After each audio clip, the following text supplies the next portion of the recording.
Well, the Premier League is back and it has an all too familiar feel to it. Hello and welcome to the latest episode of the Total Saints podcast. My name is Martin Starke and each week I'll be joined by some familiar voices to reflect on all things Southampton Football Club. Coming up this week, reaction to the Everton game yesterday, a look at the comings and goings at St Mary's, and your chance to win a brand new Saints shirt. And as always, a big thank you to all the patrons who have signed up to join us again this year, because without your continued support, none of this is possible. And thanks for all the messages as well after our first episode of the new season last week. Once again, I'm joined by our panel of Saints experts, owner of SaintsWeb, Steve Grant. You've been watching some football this week, Steve. How was the trip to Wales? Yeah, it was good. Ultimately disappointing to lose by the odd goal in 5, but for a club that's sort of new to the Football League to have given a side that's probably in with a shout for the playoffs in the Championship, given them a bit of a bloodied nose and put up a fight in that game, it's very encouraging. And then had a good night out in Pop World on the Tuesday night after the game. So that was all good. Good night out in Pop World. Yeah. Child. Said nobody ever. Also with us is writer of the blog League One -10, Glen de la Cour. Is it nice to be back in the swing of things, Glenn? No. No, I haven't been watching any football, including yesterday. So, I guess it is. I mean, what I took from the weekend on all the games was the main thing was having the fans back in the ground, and what a huge difference it made to meaning it wasn't this soulless vacuum. You really don't realise what you've got until it's gone, I think. And that was a nice thing to see yesterday, but that was about it, as I'm sure we're going to talk about in a minute. I'm sure we will. We're also joined by the Athletics dedicated Saints reporter Dan Sheldon, who it would seem dodged a bullet yesterday. Dan, tell us about your isolation and how it's going. Yeah, so I've been self-isolating since the start of last week, and as you say, I think you probably summed it up perfectly. In hindsight, it probably isn't the worst thing in the world that I missed a trip to Goodison Park. So yeah, aside from that, all good, thank you. Good. Well, we've got plenty to dissect, so welcome to episode 164 of the Total Saints podcast. This is the Total Saints podcast with Martin Starke, Steve Grant, Glen de la Cour, and the Athletics' Dan Sheldon.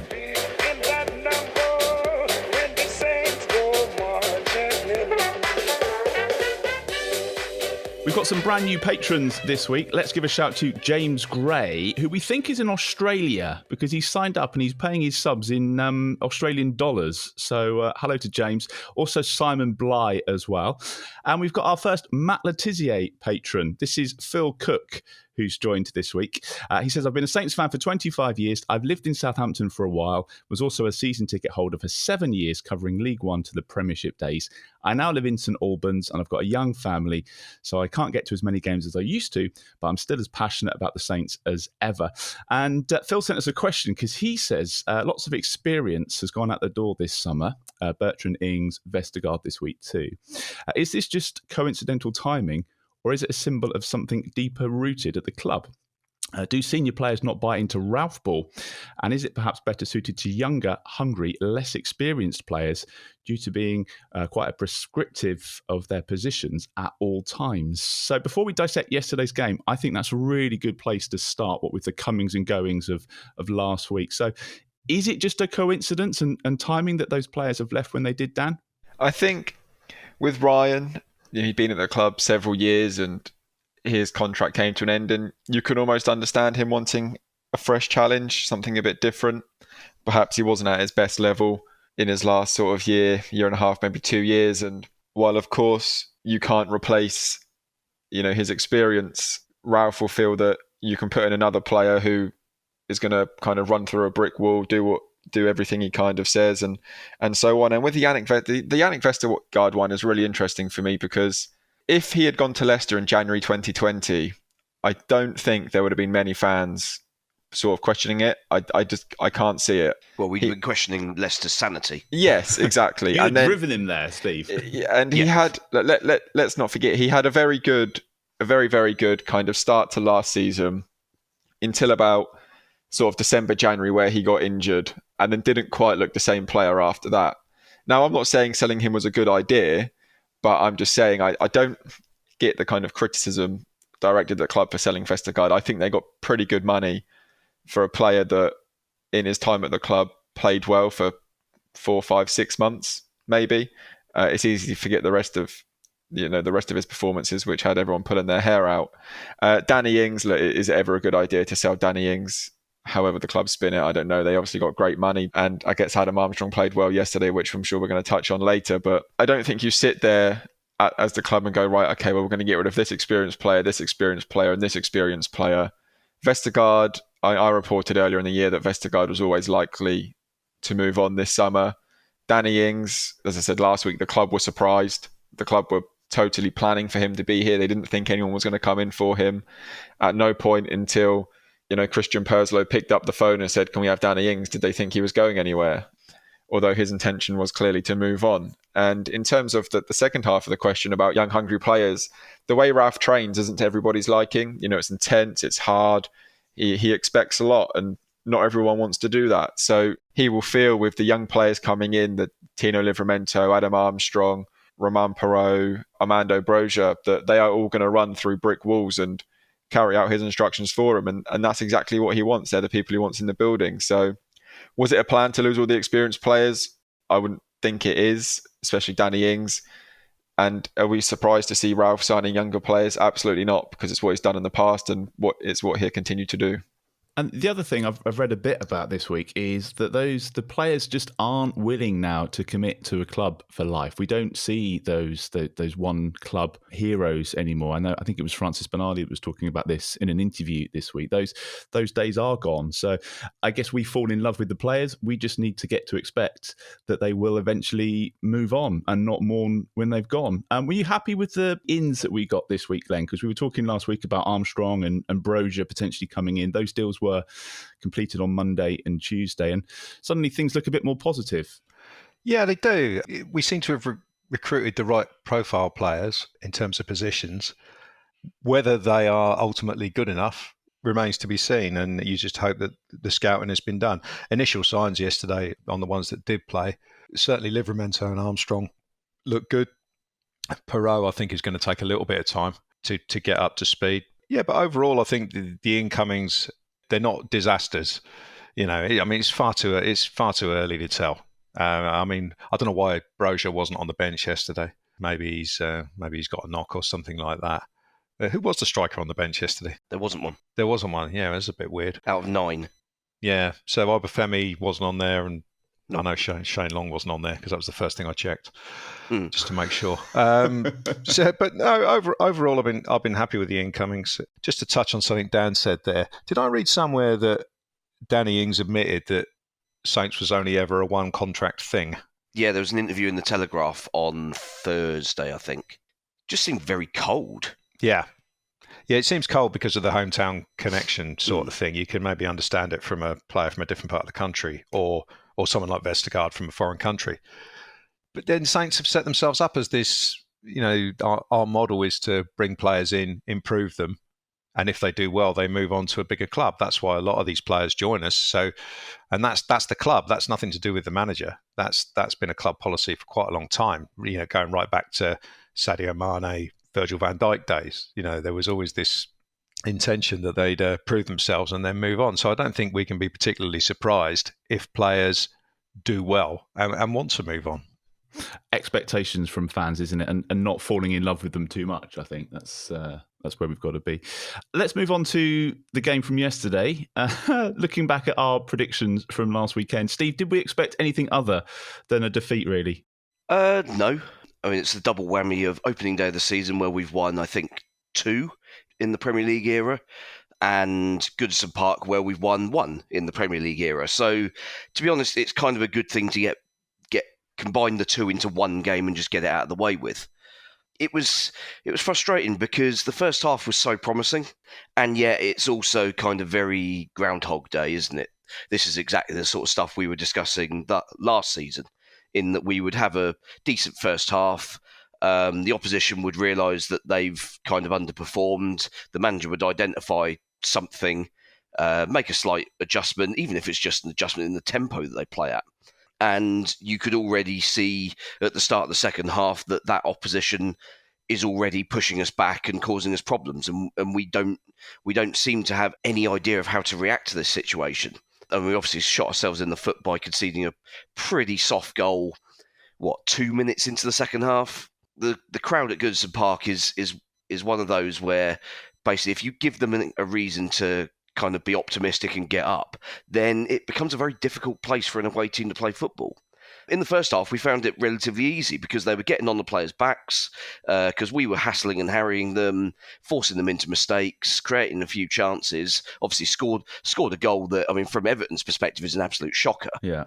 But we forced that with the way that we were pressing them and forcing them into these mistakes. But that kind of stopped in the second half. Yeah, it was all very predictable. I mean, not a huge amount we could do about the second goal, I think, but the third goal's poor. I mean, you've got Jack Stevens coming out in the post-match interview saying, we know that this is a problem, we need to stay switched on. I mean, you're the guy that let Calvert-Lewin run and didn't even bother to track him back into the 6-yard box, mate. Eventually, players have got to take responsibility for their own actions. Last week, we were trying to predict what the starting 11 might be, and I don't think any of us would have got that right. No. So it's probably a good job we didn't put any money on that. Glenn, I think you said you would have made 5 changes yesterday. There were 5 surprises there for you. On the face of it, I mean, bearing in mind you don't know everything that goes on. You don't know who's got a little knock or whatever. But the starting lineup was completely bizarre. I mean, the goalkeeper was a flip of a coin. One of the reasons our starting lineup was decent last year were Carl Walker-Peters and Stuart Armstrong down the right-hand side. They're 2 of our best players, without a doubt. And for both of those to be left out, that's bizarre. Livramento looked brilliant in the first half. In the second half, he just seemed to go off the pace a little bit. And is that a surprise? It's probably his first ever game of high-intensity men's football. So to start him and expect him to do 90 minutes, I mean, how does anyone know how long he's really going to last at full intensity at 18 years old? So that was a bizarre one, unless Walker-Peters has got an injury. But then, he's on the bench. So what's going on there? As Steve's touched on, Jack Stevens against Dominic Calvert-Lewin was never going to end well. It just isn't. And it's funny we mentioned Vestergaard. We could have done with hanging on to him for one more game, to be honest, because he had Calvert-Lewin in his pocket at St Mary's last year. But the main problem I found with the starting lineup, I'm going to hereby apologise for suggesting that Theo Walcott should have started last week because he was dreadful. On the other wing, Gineppo was all flicks and tricks, but ultimately nothing. There was nothing coming in. Those 2 number 10s, as Ralph calls them, are supposed to be our most creative players. They're supposed to supply the forward line. The 2 forwards created the goal by themselves. They created the snapshot for Armstrong that Pickford beat away. They created that by themselves. They got nothing from the wings. Absolutely nothing. There was nothing up to the forwards at all. So when it went to 1-1, I thought, we're gonna really struggle to score another goal here, and so it proved. And once Everton scored again, that was the end of that. And Dan, I know that Ralph was asked about this after the game. How did he justify leaving Carl Walker-Peters and Armstrong on the bench? Because it's quite early in the season to have people asking those big questions. He just said he'd pick players based on how they performed throughout pre-season, and then kind of added the caveat that although Tino hasn't really had much of a pre-season here in terms of playing games, so I guess he's looked at Tino in training and thought, yeah, you're up to the task. I like your attitude. I like what you're doing. He obviously came on against Athletic Bilbao and set up the goal, which was obviously a great pass. But I was as equally surprised as everyone else, minus Alex McCarthy, because I picked him anyway. But I don't actually think, especially the first half, I don't think you can look at that starting 11 and say that Ralph got it wrong. I don't think he did. What Ralph got wrong was in the second half, when every single person could see that changes need to be made, that Tino was struggling, and bring on Kyle, a bit more experience at 1-1.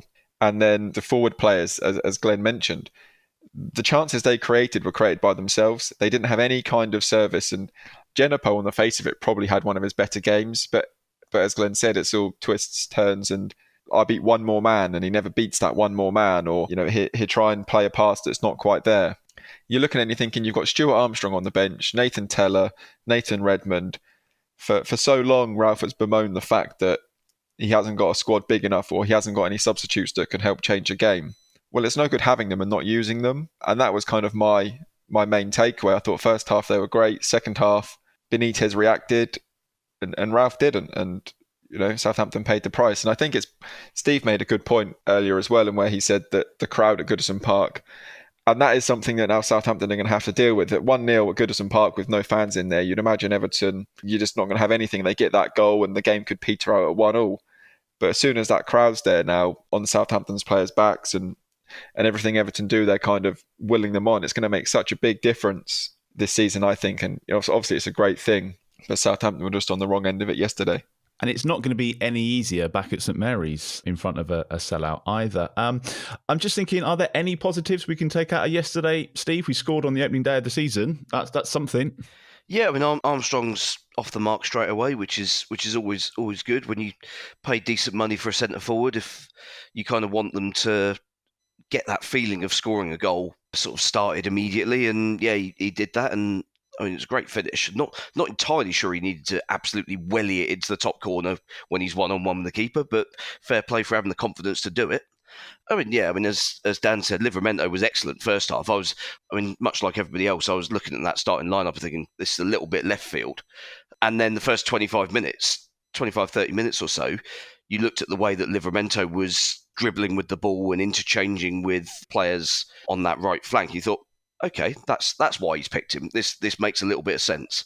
But yeah, second half, there were a lot of balls that went over his head, and they got a lot of joy down that flank. As Dan said, it might have been an idea to kind of take him out the firing line after about an hour or so and bring in slightly more experience. But yeah, I mean, there are some positives. But yeah, I mean, it does, as I said earlier, it does have a distinct Groundhog Day feel to it, doesn't it? I don't know what you guys think, but it just seems to me that the lessons haven't been learned. And these are the same things that he was talking about last season after a game where we get to 80 minutes and we played well in the first half. We started the second half, we let a sloppy goal in, and then it all just falls apart from there. And we've talked about whether it's because they don't have enough leaders at the back or whether they tire too quickly. But I just feel that we haven't really learned from the lessons. And that's all they talk about each week. We must learn from this. We've worked on this. And we're yet to see it put into practice. Yeah, I mean, we lose or we learn. That was his tagline when he first joined. Well, he should have. We haven't learned a thing. No, he should have been doing quite a lot of learning over the last 6 months. I saw the famous annual league table, calendar year league table, and we're bottom. There doesn't appear to be many lessons being learned. Ralph's got a lot more responsibility now because he has got a squad to pick from, as Dan said. And initially I kind of went with the starting lineup because I was thinking, okay, this is obviously him picking the players who were doing well. But the longer the game went on, especially into the second half, I came to realise that players like Walcott, Gineppo, Stevens, they're not good enough to be first team starters. And the more of that sort of player you have in the team, the harder it's going to be. And we are soft. And you talk about experience. I'm sorry I'm going on at Jack Stevens here. Stevens is 27 now, 28. He's got enough experience of playing Premier League football.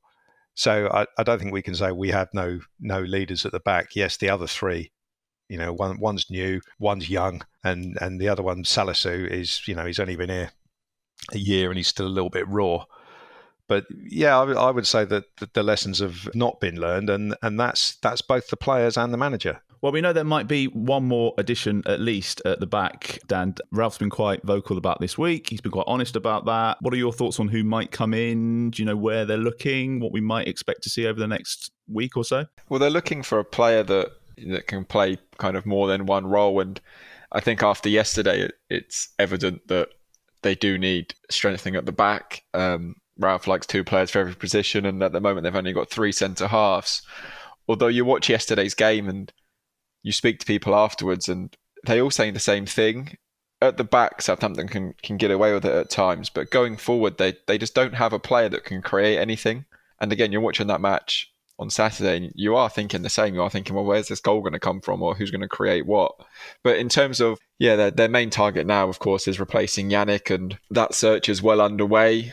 There's kind of been talk that the player could come from Europe. So if that's the case, then I guess that deal may take a little bit longer to complete. But yeah, I'm sure Ralph will want someone in by the time 5-star Man United turn up at St Mary's next weekend.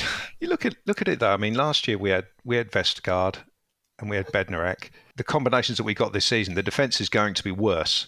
As it stands at the moment, the defence isn't as good as last season's defence.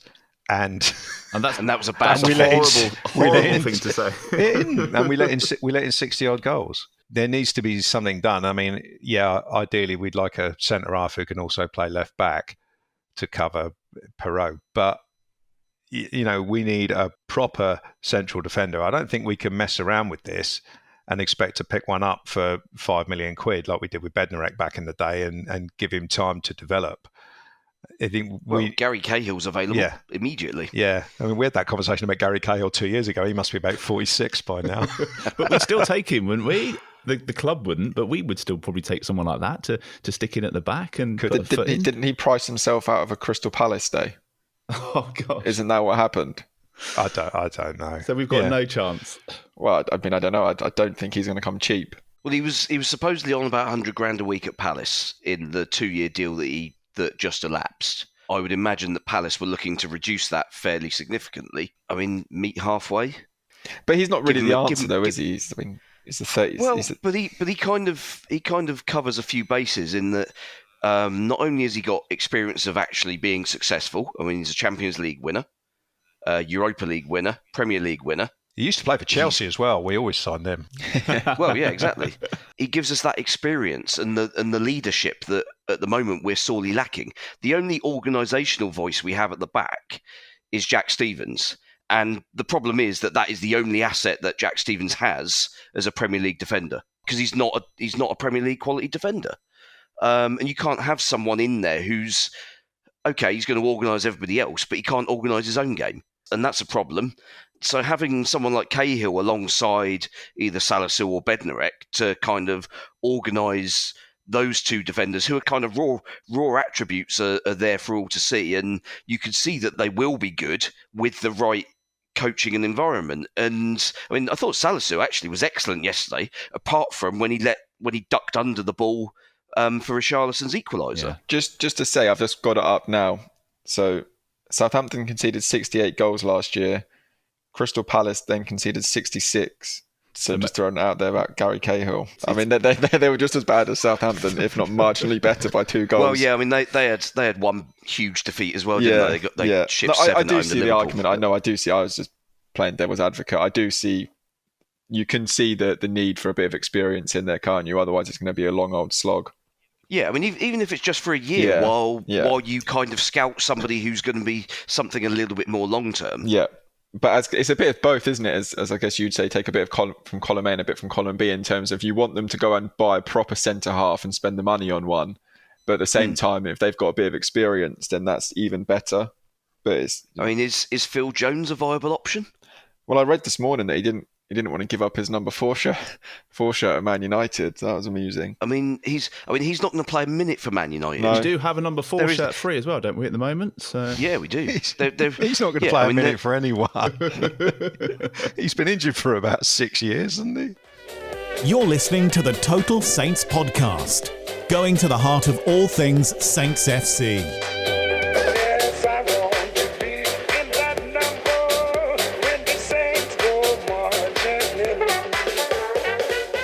Now, this week on the podcast, I'm pleased to say that we've got a special guest, founder and former host of the TSP, Ben Stanfield. Hi, Ben. Hi, Martin. How you doing? Very well, thank you. Lots of messages from lovely patrons last week just asking about Ben and what he was up to, and, of course, not being involved as a host this year. So I thought, well, the best thing to do is probably get Ben on and ask him. Can we just clear up the rumour, first of all? You've not been poached by another club. You're not doing an Aston Villa podcast for double the money. I can confirm that is the case, Martin. I can 100% confirm that I'm sounding a little hoarse because I was shouting Tino, Tino, Tino too enthusiastically first half at Goodison Park yesterday. So yes, I'm 100% committed to Saints still. Good. Because Dan's been isolating, you were our eyes and ears at Goodison Park yesterday. So how was it? How was the atmosphere? How was it to be back? It was good. I mean, it was great to be back to football. I think, Goodison Park was full. Obviously, the result was disappointing, as you and the guys will have been talking about in this week's pod. But look, I mean, Saints fans, I know there was only half the allocation there, did a fantastic job of supporting the team. There was a good bit of banter, of course, between away fans and home fans. And, obviously, it was great to see Adam Armstrong score his first goal. And, I was there with my little son, Oliver, who's 8. So it was his first Saints game ever. And it was a brilliant moment to be able to pick him up and celebrate and enjoy that. Obviously, the second half went in true Saints style. But yeah, in terms of just getting back to the football, Martin, and being there and feeling that atmosphere and feeling a part of it, I mean, that's what, as people say, football is nothing without fans, is it? So it was great to be able to get back there and enjoy watching it. I'm kind of intrigued to see what the reaction was like to Rafa Benitez as well from the home fans. Yeah, I mean, they were pretty quiet first half, to be honest, because Saints were obviously on top, so there wasn't much noise at all. And then, of course, second half, they turned it on and, up their game, and we didn't. So actually, there wasn't much for them to get too frustrated about. I think there was a fairly sort of decent cheer for him at the start of the game. But I think we know as football fans, we're all fickle, aren't we? If your football manager starts winning games, you don't really care what his background is and what he's done and what he's said before and things like that. So time will tell. But in terms of yesterday, they all seemed fairly positive, to be honest.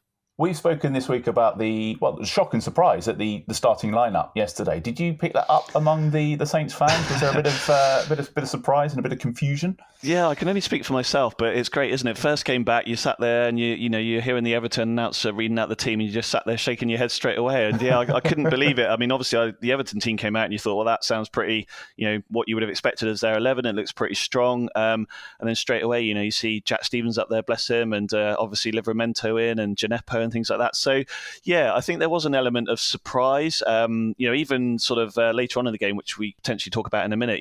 I was surprised at when the subs came and who they were and things like that. The fact that Stuart Armstrong, one of our best players, played 0 minutes. Hopefully there's more to that than the fact that Ralph didn't think it was the sort of game for him. But yeah, I mean, in terms of the starting lineup, I was surprised. But Ralph's the manager, and as we know, managers live and die by their decisions. And he obviously thought it was the formation and lineup that would work.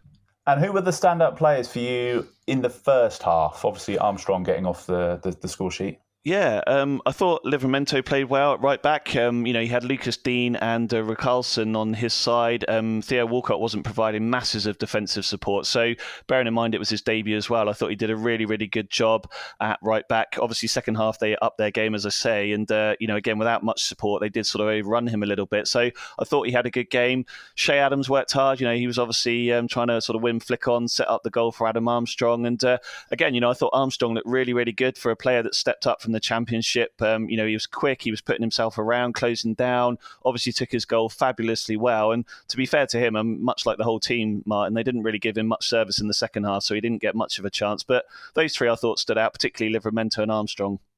And then second half, it had that predictability. We kind of knew what was going to come. We've been there before. We've seen this before. Is that how it felt as it unfolded in front of you? Yeah, it's just so frustrating, isn't it? I mean, Saints, if games were only 45 minutes, I mean, we'd be one of the best teams in the world, I reckon. But it was just, I don't know whether it was tactical changes. They obviously came out. I think they got a corner about 15 seconds into the second half. I mean, it kind of set the tone. They were straight at us.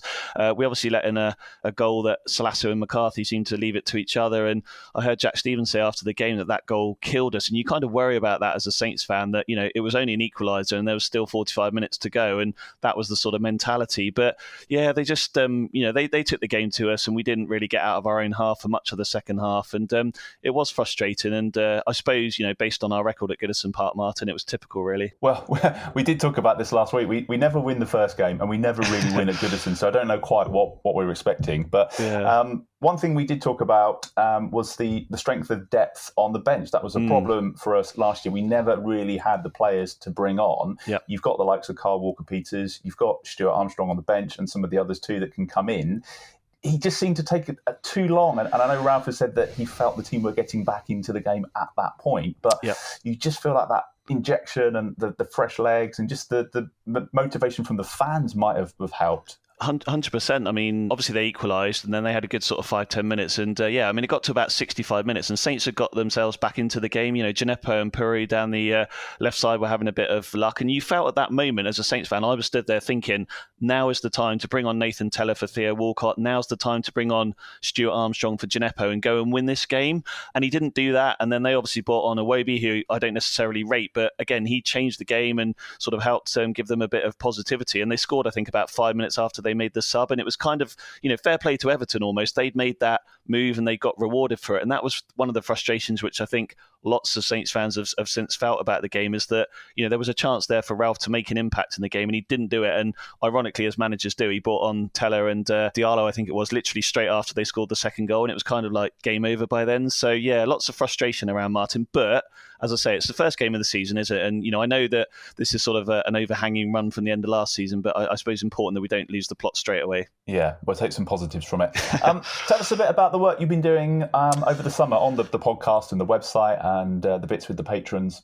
Yeah. So, it's been a busy summer. Obviously, I made the decision towards the end of last season that I wasn't going to carry on, take a bit of a break and spend more time with the family. We've just got she's 12-week-old now, puppy, a black lab called Luna. So I'm entertaining and training or trying to train her. So lots going on. And, my children are 8 and 5 now. So I was keen to obviously spend a little bit more time with them at the weekends. And, as much as I love football and as much as I love the podcast, I suppose, doing that. But yeah, you're right. It's been a really busy sort of month or so working with Alex, the producer, who lots of people will know now. So, we've been working on a number of things. As I think you mentioned on the pod last week, we've revised the tiers. So we've now got 4 tiers: Bobby Stokes, Ricky Lambert, Francis Benali, and our £20 Matt Letizia, to hopefully give the listeners and patrons out there a bit more flexibility. We're obviously incredibly grateful for their support, as I know you'll be emphasising. So working on that, we've obviously spent a bit of time looking for a new host and, did fantastically well through some of Alex's contacts to find yourself, Martin. Obviously very excited about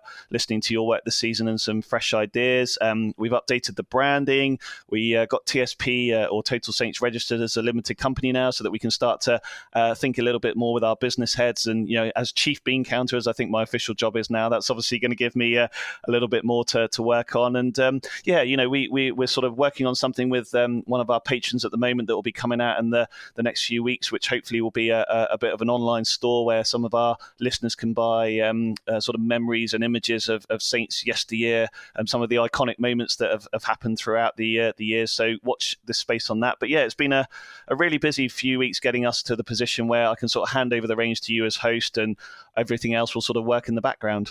Well, I promise not to call you every week, but it's great to have you still there, and it'd be great to get you on and get your insight throughout the season. Yeah, no, that'd be great. And, just to say, I know I've not had a chance to necessarily say it. Obviously, absolutely looking forward to listening to you and the guys. But just to say, you mentioned earlier about the messages, just to say, incredibly grateful and humbled by them. I've had a lot of messages the last week and really proud of where TSP's got to. I'm really excited by, I suppose, where it can go. And more importantly, that everyone out there's got a chance to keep listening to it as it sort of goes forward. So, glad it's happy to sort of carry on. And yeah, as you say, if Dan's stuck on the M6 or something like that one night, I can drop him. But just want to sort of say a massive thank you to everyone that supports the podcast up until now, and no doubt will do in the future.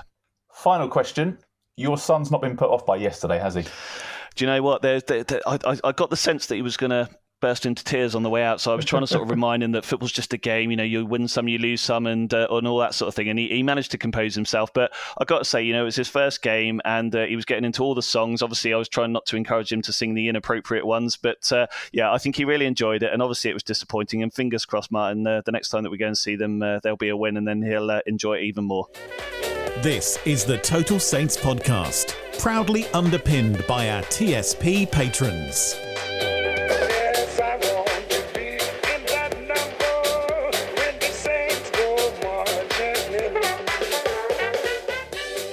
I was out for some lunch yesterday, and the Man United game was on in the corner of the pub, and I could just see the goals going in out the corner of my eye, and my heart was sinking thinking about Sunday and what might happen there.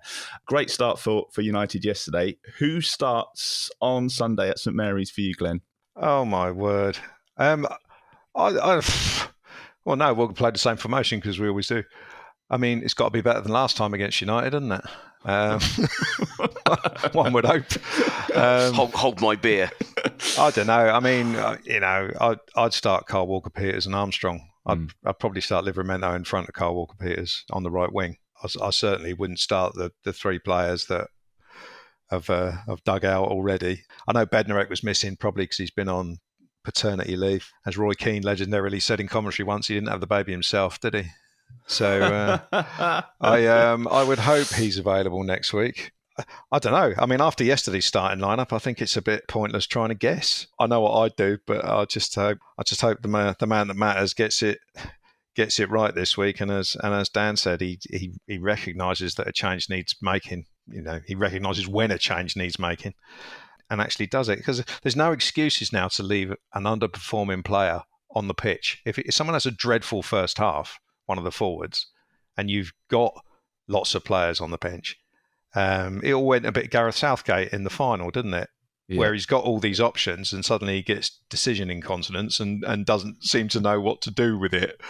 You've got too many options. It makes it too difficult. But at the end of the day, we play Man United. If we get, no one's expecting anything. If we get beat, we get beat. As long as we don't get humiliated, as long as we have a go and look like we know what we're doing, then I think there'll be a bit of latitude given for this game. There certainly should be anyway. How important is home form going to be this season, do you think, Steve? That's something we need to get right with the fans back at St Mary's. Yeah, I think so, because the worry is that you start badly at home and then all of a sudden everybody's coming to games thinking that, oh God, it's an absolute drag, me actually having to make my way here and watch a seemingly underperforming team. And yeah, I mean, you want to make a fast start at home. I mean, obviously the fixture list hasn't been particularly kind in this instance, but I think a lot of people will recognise that the kind of disparity in the two clubs' resources means that you've got to have a certain degree of realism, but at the same time you've got to at least show you're putting up a fight. And if we do that, and we still get beat, fine, okay, no problem. We move on to the next one. But I think you need to have that kind of demonstration that there's something to be supported there, as opposed to what we've had kind of in the past. I mean, not last year because we weren't too bad at home last season, but certainly the 3 years or so before that, where we were getting like 4 or 5 wins at home a season. You kind of, I mean, what is there to support in that situation? It's all a little bit, I don't know, just kind of feels like you turn up to games sort of hoping for the best but expecting the worst, and it doesn't really help anybody. All right, so let's do predictions for Sunday then. I won't embarrass any of us by going back through last week's for the Everton game. Let's start with you, Glen. What are you thinking? What you're hoping for? What do you reckon? Well, I'm hoping for a miraculous win, but I can't see that happening somehow. So I'd have to say we'll get beat 2-0. Okay. Dan, prediction for the weekend? 4-0 Man United. And is that us getting away lightly? Yep. Steve? I think we'll score, but yeah, I mean, that defence is kind of terrifying at the moment. So, 3-1 United. And I can see a familiar pattern. I can see us scoring goals. I think at the weekend, I can see a goal maybe first half and then getting paid back. And then it's difficult to look past the familiar scenario at the moment where then it all starts to fall apart. So I think we'll score, but I don't think we'll hold on for the win. I think we might get away with the 2-1. So fingers crossed.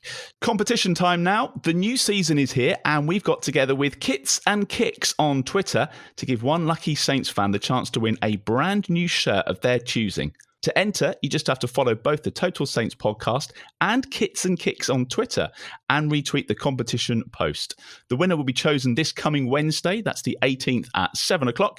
So you should have your shirt in time for the Manchester United game on Sunday. Need to talk about the Fantasy Premier League. The Total Saints podcast patrons Fantasy Premier League season has begun. I think anybody with Bruno Fernandes as a captain is going to be happy today. Hey, Steve. That'll be me. How happy were you yesterday? Kind of, yeah. I mean, from a pure Fantasy Premier League perspective, yeah, absolutely delighted. But obviously seeing that he's already in form ahead of next week is kind of less so. It's the double-edged sword, isn't it? Yeah. Double-edged sword. So James Taylor is currently top of our league with Che of Che's, Mo Salah as captain, Bruno Fernandes as vice-captain and Schmeichel in goal. I felt bad because I didn't transfer Danny Ings out, and I had every intention of doing that. And then, of course, he got the penalty yesterday, so bittersweet. Dan, did you manage to miss out on this completely in the end? I don't really like fantasy football, to be honest. I just don't understand it. I did a team last season, and I spent about 30 minutes.